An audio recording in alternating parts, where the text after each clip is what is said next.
Pope Francis, the hologram, is setting up a globalist post-COVID-19 Vatican response that's all too real. Donald Trump tweets his support for thousands of Minnesotans protesting their governor's draconian lockdown laws. And finally, last year Pope Francis made a deal with the Chinese communists, throwing faithful Catholics under the bus.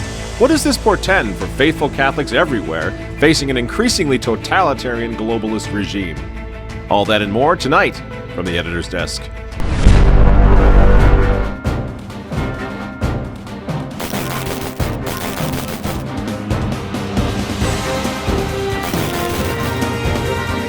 Hello again, ladies and gentlemen. Michael Matt coming to you once again from the offices of the Remnant newspaper.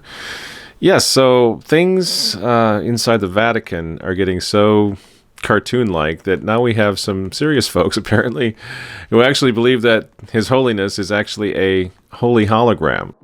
Pope walks up to the window. Look right back here. Something. Do you see that little black thing come up? And then watch. Gives his blessing and poof, he's gone. No, I'm sorry, friends. I think that might be wishful thinking, that His Holiness is actually plugged into a wall somewhere and you can turn him on and off. I don't think there's any turning this fellow off. So not buying it. Francis is obviously alive and well and going to be with us for a long time, evidently. And the chair of St. Peter is clearly not empty. Hey, where'd he go? I don't know. He must be a hologram. Okay, so people have obviously been locked in their houses for way too long. We're all going a little stir crazy, I suppose. But I guess there's some light at the end of this crazy tunnel. On Thursday, President Trump kicked off his Open America plan 15 days early, from what I can tell. Originally, I thought they were going to do this on April 30th. I think we can take a little bit of hope from the fact that they did it on April 15th, because I think Trump is hoping that the mob, which is clearly on his side now, is going to be making some pretty strong demands real quick. But the rollout for this Open America was, I've never seen anything quite like it. I mean, it's pretty wacky. I don't even know what they were talking about. Phase 1, Phase 2, Phase 2.1, Phase 2.8, Phase 3. We have gateways, we got graphs and goofballs. It's like a video game. The thing really reminded me of a video game. You even have your villain. He's probably worth 1,000 points. Dr. Sinistar or somebody comes in there after Trump is trying to say, we're going to fill stadiums up and all these good things are coming. Little Dr. Fauci comes out there with his, this is the new normal. 328 million Americans need to get tested. Until then, you need to stay locked up in your basement, wearing your Wuhan-issued hazmat suit until I say you can take it off. Hey everybody, just a really quick message from the Remnant TV crew. We've been talking about this and it's impossible to get Michael Matt to promote his own newspaper and website in his shows. We've given up trying. He won't do it. He's not about self-promotion or anything like that. The Remnant is so much larger than this channel. It's a website, remnantnewspaper.com, but first and foremost, it's a newspaper. If you like what we do, you want to see us succeed, you want to help us keep the lights on, please consider subscribing to this newspaper. If you want to go to remnantnewspaper.com, you can subscribe right here. The subscribe button's right there on the toolbar, and it's a bi-weekly, and we would just really appreciate some help, some support. And again, you won't be hearing this from Michael Matt anytime soon, but hopefully he allows us to stick this in his video. Don't forget to like, comment, and subscribe. All right, I think I covered all my bases. Back to you, Mike. Donald Trump, who knows how to sort of delegate. I think he looked for the very best, most competent medical scientist guy that he could find. And of course, this one, Fauci, was given the Congressional Medal of Freedom from that great conservative President George W. Bush. I don't know which Fauci to believe. He changes all the time. Then he tells us his models are actually not for projecting purposes or predicting purposes. I don't know what the models are for, but they've been so incredibly wrong that they've become just a joke. It's a laughing stock at this point. I think I know what's going on. I think Trump knows that the American people have had enough of this thing. And I think Trump realizes that millions of Americans simply don't understand why millions and millions of us should suffer everything from job loss to church closings, loss of civil liberties, psychological health problems, even death. They keep talking about the spiking numbers of suicides and drug abuse and all these things, overdoses, because of what's going on to us. People are saying we're going through all of that because of a virus that is killing a very small percentage of mostly elderly people, elderly Americans, who could so easily have been protected by more traditional quarantine measures. We can take care of our old people. They're the ones that should be taken care of. Why are we quarantining healthy people? This is unconstitutional. It's untested. It's not scientific. We don't even know what it actually means. But now we're told we have to do this indefinitely. As I said last time, don't you think it's time we ask some questions here? Are you not concerned where this is going to end up or the precedent that this is setting? Imagine for a moment it's Barack Obama in the White House telling us all to stay in our houses indefinitely while he and some mad scientists work out some theory about quarantines. Keep us all in our houses with our mouths shut. You think you'd be sitting there, oh yeah, it's a good idea? And really, friends, if I could just be blunt, enough with the virtue signaling from the defenders of these draconian measures now that are happening. From people claiming to care more about the elderly than we do. Just stop it. That's not the point, you know? And if you want to talk about caring for the elderly, what about the old people, the elderly people, beautiful elderly people right now in the real world that are locked up in nursing homes, who haven't seen their grandchildren in months? I got to tell you, I got 3 daughters who work in a nursing home right now, a locked down nursing home. The stories they tell me in the evening when they come home from work about what's happening to these poor people. My daughters are young, they're college students, but they're going in there. Why? Because they feel so sorry for these people. They have nothing right now. Nobody's visiting them. They're sitting in their rooms staring at TVs all day long. And this, our politicians tell us, is compassionate? Really? You know, because many of these people are going to die anyway at their age. They're late 80s, they're 90 years old. Many of them are going to die. But you know what will keep them going a little bit longer? Their grandchildren, their children, their priests. You understand? That's what they're living for in the last few years, even months of their lives. Many of these people are dying of loneliness. They're dying of deprivation. No one's watching. Family members are the greatest caregivers. Family members are the greatest advocates for someone locked up in a nursing home. They're not allowed in right now, you see? In many of these nursing homes. No visits from family. You know what that does to an old person? For weeks, think about how long we've been enduring this lockdown. Now imagine you're an elderly person locked up in a home. You got nothing happening. I don't know, you're lying in a bed, you're sitting in a chair. You know how time moves so slowly? And throw on top of that, no holy viaticum from their priests. Even their priests can't come and see them. All the things that kept them alive and are keeping them alive, gone, taken away from them. Don't be so sure, friends, that this is compassion. And the same politicians that are telling us that's why they're doing this are the ones that next month or the month after that will be lobbying for euthanasia laws. And what about the other old people, those who are not in a nursing home or a care facility? The ones that are just too terrified by what they're seeing on TV to even go to the doctor, go to the hospital, to get help that they actually need now because they don't want to die without the sacraments. They don't want to be locked away from their families. You see? There's much more to this thing. I tell you, I've got to the point now where I feel like what's missing are people like my parents' age. That generation is going fast. I don't know. There's not many of them left. There were a couple. I remember about a year ago reading a statistic. We were losing 200 World War II vets per day. So we're losing that generation very, very quickly. And I feel like the more of them that we lose, the less wisdom, the less common sense in this country. And I think they would have a field day with this. I think they would denounce these phony politicians, with their feigned compassion. And out of feigned compassion for the most vulnerable thousands, they would destroy the lives of millions of Americans who are just starting out in the world. And I know, I know what my mother would have done at the thought of that. So I can live for a few more months. We're going to wreck the country. We're going to wreck the future for young people, for kids, for the next who knows how long. That generation specifically, or most of all, would not have put up for the nonsense that's going on. And it is nonsense. It really is. Here in Minnesota, guess how many Minnesotans are projected to die by August in Minnesota? 195. And the average age of the death, persons who are going to succumb to COVID-19 by August, is 85 years old here. And I don't know, you want to say, well, that's great. The reason your number is so low is because you're practicing social distancing. You know, we're shopping, we're fishing, we're going to Walmart, we're going to liquor stores, we're going to pet stores, we could all go to golf courses. And Minnesota is one of the many states in the union which is not densely populated. We're not New Jersey, we're not New York. Our state is mostly forests and lakes and farmlands. That's why they call it flyover land. I happen to love it here, but it's certainly not New York.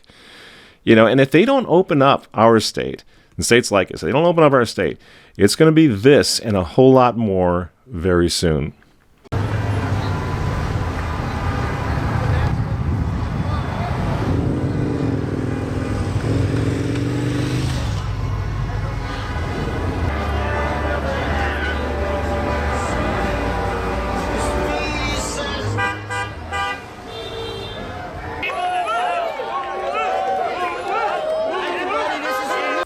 And here's Trump's response to this. He's tweeting out support for them all. So you can see, again, the conflict that's going on in Washington, D.C. over what to do with this mess. I think if Trump had his way, it would open up a lot sooner. But I can tell you this, whatever happens, a month from now, protests like the one we're just seeing now on the screen will be happening all across this country. And patriotic Americans will be demanding that their states open up, while President Trump will be hailed as the hero trying to liberate them all, liberate all of us. From the same experts, by the way, who tell us that the planet is going to burn up in 12 years. They use these guys in their stupid models. I mean, and this is contagious. Everybody's sick of it. That's part of the silver lining. People are seeing through this. In Michigan, for example, sheriffs are already standing against their governor, Governor Gretchen Chaos, Governor Defarge, Madame Defarge. This woman's off the charts bizarre. And look at this guy standing against her. Check this out.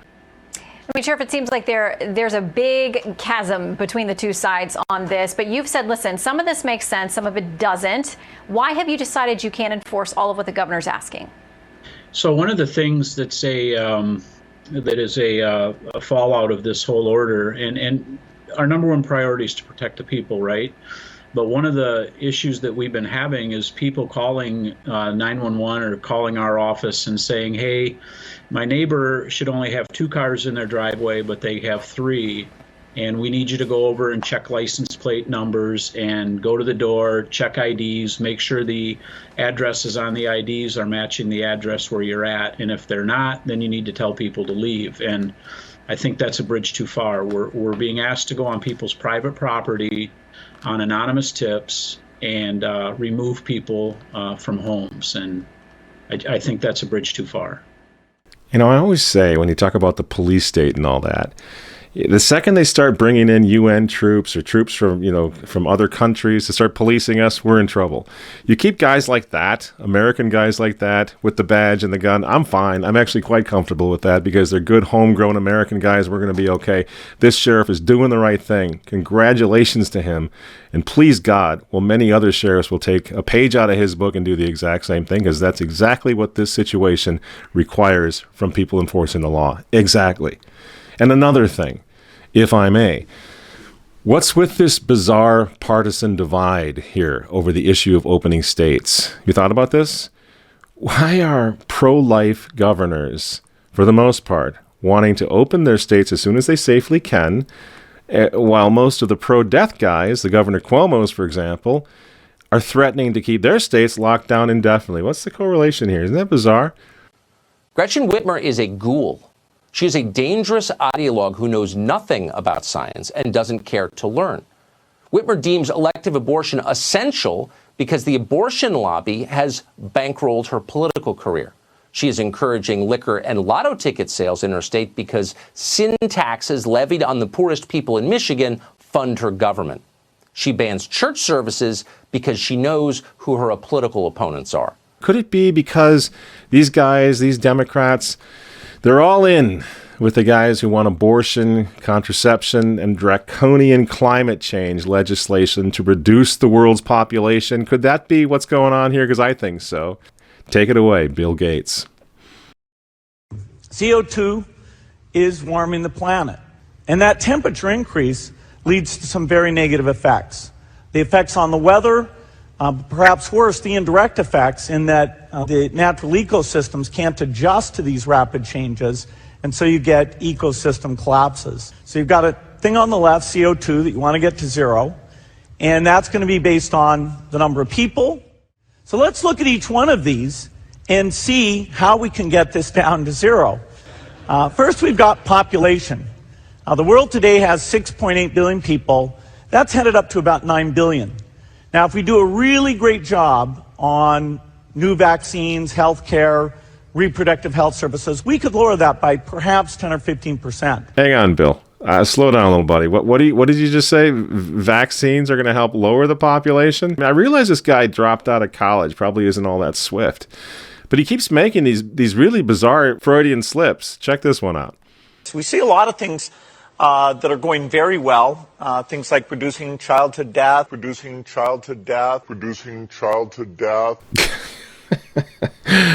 Good to know, Bill. Thanks for sharing. You know, and what is with this fanatical obsession with reducing the world's population?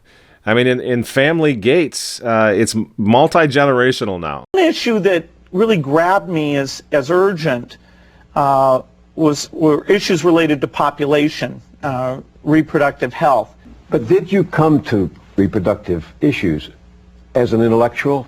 When I was growing up, my parents were always involved in various volunteer things. My dad was head of Planned Parenthood. Yeah, like we've been saying for so long, you know, the Great Divide, it's all about abortion. It's all about contraception, you know, the demonic sacrament of slaughtering the most innocent. Isn't that something? It's kind of scary. Here's Mrs. Bill Gates. But what we're doing actually is in Ghana and a whole host of countries, we're sending young women out, they're in their early 20s with cell phones, and they can track and go door to door and find out from women, were you taught about contraceptives? Was it voluntary? Did you have access? So I can now will be able to get data every month about contraceptive use. Man, lady, give it a rest. I mean, I thought these people were the great champions of a woman's right to choose, right?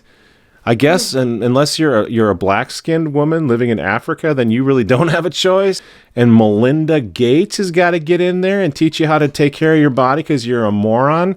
I don't understand why these people are not the biggest, most notorious racists on the planet. I don't get it. How do they get away with this nonsense? It's her body, right? Why don't you keep your little ideology out of her body, Mrs. Gates? Isn't that what you people are saying all the time? And by the way, this bizarre woman and her husband will be funding Pope Francis's global education initiative. Does that make you a little nervous? Because I got to tell you, having this crazy psychotic woman who claims to be Catholic and her weird husband funding papal initiatives in the Vatican should give us all pause. The Pope met with the Congregation for Catholic Education, the Vatican body which promotes and coordinates academic initiatives.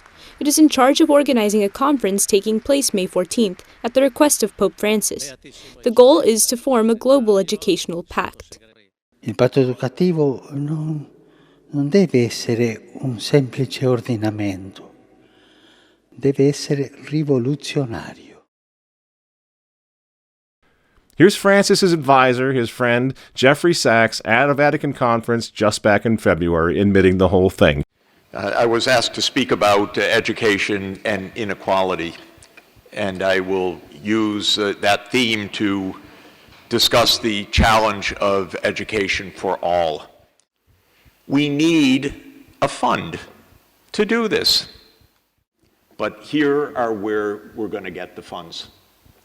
The donor governments, the European Union as a union, major philanthropists, and I've spoken with 3 recently. Pope Francis is our greatest mobilizer for decency in the world. And when Pope Francis calls for a global compact for education, let us use the occasion to mobilize the basic financing. So you got Candace Owens, a woman who I really respect. She's a black woman. The media never tire, of course, of lampooning her as a racist and a conspiracy theorist. Why? Because she speaks the truth and says it like it is.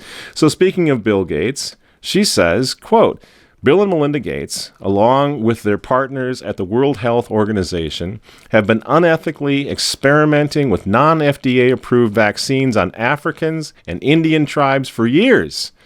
Both countries have raised red flags regarding their forceful, unethical manner of garnering consent from minors to push the vaccine on, as well as on the detrimental effects these non-approved vaccines have had on their victims, end quote.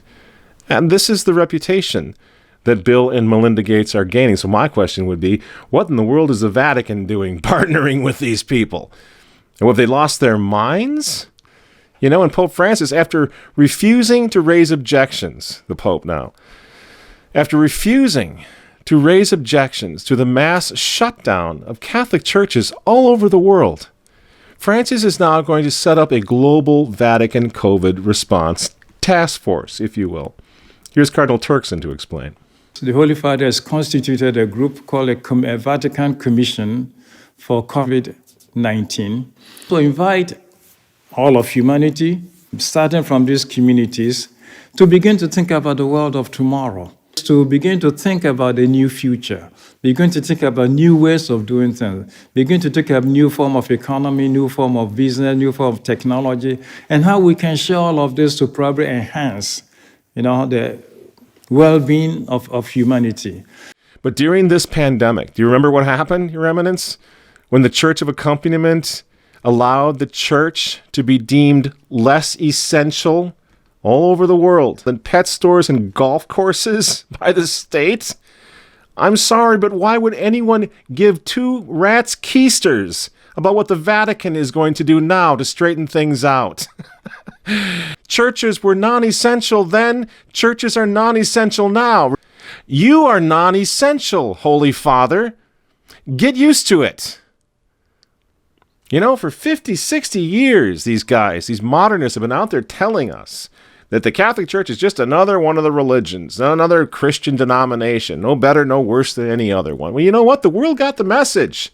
Why do you people in the Vatican still think that the world is just hanging on every breath to find out what you're going to do for us next? As far as the world concerned, you're running the largest pedophile operation in the history of pedophile operations. As soon as you get back to being Catholic, I'm sure the world's going to really care. But at this point, the people in the Vatican are dining out on the mighty Church of Christendom, the power and the political influence that the Church had for 1,000 years. But they've squandered it all away since the Second Vatican Council. Who cares what the Catholic Church in 2020 is going to do for us? And in this interview, which I hope you'll read, we'll put it up on the screen, you'll see what I'm talking about. In this interview with Vatican News, Cardinal Peter Turkson, who's a rank globalist, by the way, my friends, but he informs us in this interview that the pandemic now, the COVID-14 pandemic, is going to force the world to, quote, learn slowly and painfully to take care of our common home, as Pope Francis so prophetically teaches in the encyclical Laudato Si, end quote. Laudato Si? Do you think people are still reading that? I think we should put up on the screen Chris Jackson's excellent remnant treatment of that dumpster fire of an encyclical, Laudato Si, because that's about as serious as a treatment should be given to that thing. And yet now they're saying, well, Laudato Si is going to help us overcome the worst pandemic in 100 years in the world. Laudato Si, about global warming and taking care of dolphins and loving whales or whatever, throwing air conditioners out. I remember that one. Francis telling us to get rid of our... You can't make this stuff up. And what's the Vatican's solution? If you wade through the interview, you can see. First of all, the Vatican is going to really empower Caritas International, which is fresh off a massive sex scandal. Another one of their priests was chasing the kids around. That hit the news, hit CNN not too long ago. Just a few months ago, we did a story on it. So they're going to partner. The Vatican's really going to push Caritas International. Forget about that whole scandal, not a big deal. And if they get Caritas International to help with the COVID relief after the pandemic, that means this guy is going to be out there saving the world. Hey. People. Okay. Is that okay? Can we do it this way? Yeah. No, why not? Okay. My dear young people of the world, especially the young people in the churches.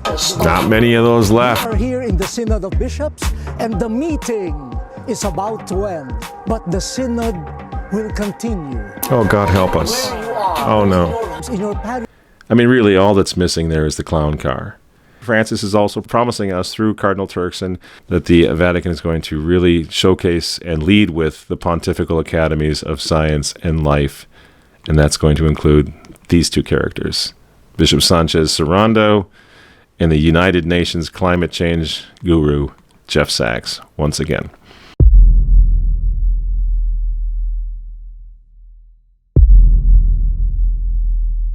And he's going to help the world recover. What does this mean? The fact that they single out these guys in their new task force, post-COVID-19 task force, means that Francis and company are actually exploiting COVID to advance a leftist, socialist, climate change agenda, if you can believe it. They're hard at it. That's exactly what they're going to do. The COVID pandemic is Mother Earth reacting to climate change, Francis tells the world. I'm not kidding. Put that up on the screen. I couldn't believe it when I saw that. This sad old man in the middle of this horrific pandemic telling the world that it's because of Mother Earth reacting to climate change, Nothing to do with the justice of God, that all of us who are paying attention are sort of waiting for the vengeance of Almighty God over things like abortion, mass slaughter of babies in their mother's wombs, things like gay marriage, or corruption inside the Vatican itself. Now, Cardinal Pell, the job you lost was one of the most senior in the Catholic hierarchy. You were head of the Vatican's finances. When I spoke to you in Rome a couple of years ago, or several years ago, you told me the corruption that you and your team had uncovered there as US Treasurer. You told me if a cardinal had been found with a suitcase full of cash. You've told of shonky deals. You said that the mafia may have been involved. You were not sure. You were concerned with the safety of your staff and of documents. You had documents, copies of them, hidden away at 2 locations overseas in case something happened to you. Have you ever considered that the trouble you were causing to corrupt officials in the Vatican was related to the troubles that have since happened to you here? Most of the senior people in Rome who are in any way sympathetic to financial reform believe that they are. But, of course, COVID crisis has nothing to do with any of that. Nothing to do with the gay sex orgies. Maybe we can throw that up on the screen, too. Taking place in the in apartments belonging to the former Holy Office, for Pete's sakes, for heaven's sakes. Nothing to do with the clerical sex scandal raging all over the world. Nothing to do with Archbishop Carlo Maria Vigano, a hero who's out there whistleblowing every day, trying to get people to realize that something has gone terribly wrong at the Vatican. Nope. You know what it really is, according to Francis? It's all about my SUV, your air conditioner, and Donald Trump's booming economy. That's what's going on here. That's what's got Pachamama ticked off, according to Francis. Now, forget about that pagan idol thing that Francis himself brought into St. Peter's last year, in which Bishop Athanasius Schneider, another hero, another voice, crying in the wilderness, in the church hierarchy, he called that idolatry. Nobody cared. Oh, and he also called it an abomination. Everyone's looking at what they're doing over the Vatican. We were in Rome at the time watching this thing happen. Journalists, Protestants, people were shaking their heads. What is going on? There's a pagan ceremony going on in the Vatican garden, and they got these weird idols in a canoe walking them into St. Peter's, into the heart of Christendom in St. Peter's Basilica. But none of this has anything to do, according to Francis, with what's happening to the world, going through this chastisement right now. And pay no attention, by the way, to Francis's betrayal of the underground Chinese Catholics, in which a secret deal with the Chinese communists is now going to allow those communists to appoint Catholic bishops in China. What does this mean? It means that Francis threw the entire Chinese underground Catholic Church under the bus. An act so egregious that Chinese Cardinal Joseph Zen, asked the question in the press, can we passively witness the murder of the church in China by those who should protect and defend her from her enemies? He's referring to the Vatican, friends. The Vatican selling out our Chinese brothers and sisters who have suffered so much persecution, so much death for half a century because of their loyalty to the church, specifically their loyalty to the Vatican. And this Pope stabs them all in the back. There is no reason for optimism. And any agreement on the side of the Vatican may be seen as a collaboration with the government to persecute our own people. And of course, Francis is ignoring Cardinal Zen, because that's what he does best. Francis is ignoring Cardinal Burke. Remember the dubia cardinals? 2 of the 4 are now dead, waiting for his humbleness to respond. He's just ignoring them. He ignores them all. He ignores Archbishop Vigano. He will not take responsibility for anything because he has the power, because he's in the white suit. He thinks he doesn't have to. And so here's the question for all of us, friends, and I will close on this. If Francis is willing to betray our Chinese Catholic brothers and sisters who stood loyally for all those years in solidarity with the Vatican, why in the world would he hesitate to betray all of us, to betray our children, when it comes to the tyrannical New World Order that's trying desperately now to rise up and for us? Why would we count on Francis? You see why I say this is such a dangerous moment? This Pope is such a dangerous person. Because very soon, friends, we will not have recourse to Mother Church. When things go really bad, we will not be able to turn to Mother Church, because Mother Church and her human element will be on their side. La telecamera per riprendere, ma non i fedeli. Ok? Non prendiamoci in giro. No, non prendiamo in giro, ma non prendete in giro noi, perché il scritto non è così. Figli e sorelle, no, scusate, io sto celebrando la messa. No, non rispondo, al sindaco rispondo dopo la messa. Bene, no, durante la messa io non voglio. Allora, dica che io adesso non sono disponibile perché sto celebrando. No. You see where this is going, friends? You see where it's been going for such a long time. This is what traditional Catholicism has always been about. It wasn't just the Mass, friends. And now we can see that the Pope himself is one of them. He's on the wrong side. He's all in with them, with the Gateses and the Soros and the United Nations. And this is why he keeps rattling on and on about our common home and climate change and all of these things, rather than saying what he should be saying, friends, which is making an urgent papal call about the need for us all to turn back to Almighty God before it's too late. And why is he not doing that? In my opinion, because if we did that, if we complied, if we had leadership from the Church calling the world back to its senses, calling the world back to Christ, calling the world back to God, guess what happened? Guess what would happen? Francis's globalist friends would lose the war, because the mighty Catholic Church would stand up again. They've been beating the Catholic Church down for so long. If we would go back to God, we would become those 10 just men of Sodom for whom God promised he would spare the city. He would spare the city of man. It's not too late, but we need to go back to him. We need to become Catholics again. You see what this is all about?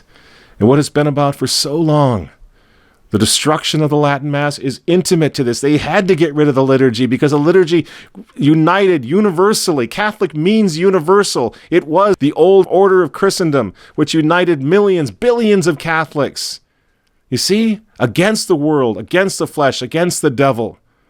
So the destruction of the Mass was a big part of this. Divide them by dividing what they believe, how they worship, by destroying it. So they bulldozed the Mass, they bulldozed the altars and the sanctuaries, they eradicated religious life, destroyed the nuns and the sisters and the monks and the monasteries, because that's what held everything together in the Catholic Church. And finally, the coup de grace, the total abandonment of the social kingship of Christ. This is a doctrine of the Church, friends. Under pain of mortal sin, we must accept the doctrine of the kingship of Christ. And yet the social kingship of Christ, the doctrine, was ignored completely at the Second Vatican Council, which took place in the middle of the Cold War against communism, against atheism, against the devil. Why? Why did Vatican II ignore the social kingship of Christ?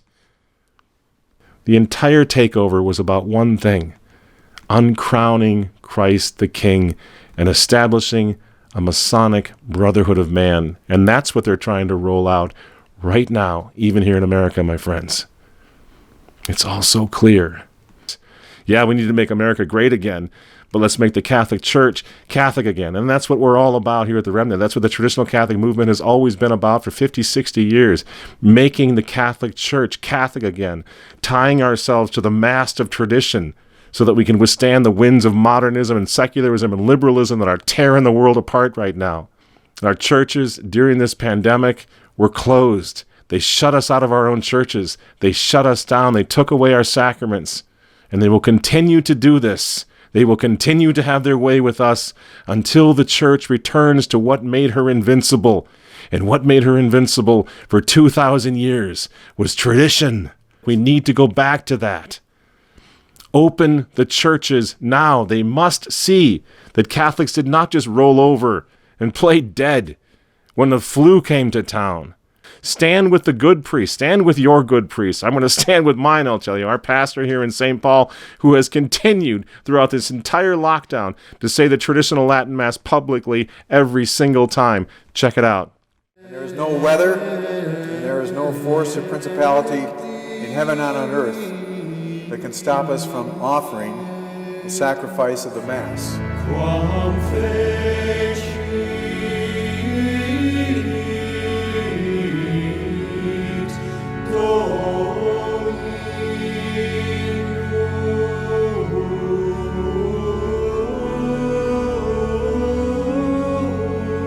My friends, it goes without saying, militant Catholicism, like we just saw in that clip, that's the thing that scares the hell out of the demons who would dominate the world right now. It scares the hell out of this stupid New World Order and the folks who would build it up. Open the churches. Do not let pro-abort secularist dictators gag and intimidate the followers of Jesus Christ ever again. Please God, may we never forget what happened to us over the past month. May we use it as a lesson moving forward to be stronger than ever and anticipate what they want. What they really want is to shut down the churches. What they really want is to take Christ from us. They want to destroy the Mass, and they've been at it for a long time. Because without the Mass, we are weak and we will be defeated. So we can never forget what happened during the COVID pandemic of 2020, when they used a flu to shut down the mighty Church of Holy Christendom and to stop the Mass and lock the churches. This, friends, can never happen again. Christians of America must unite and stand against this. Catholic Americans especially must become Catholic again and stand against this. And it starts by going back to tradition. We need to restore the covenant with Christ the King, Lord of history, and hope of the entire world. I'm Michael Matt for Remnant TV, and we'll see you next week.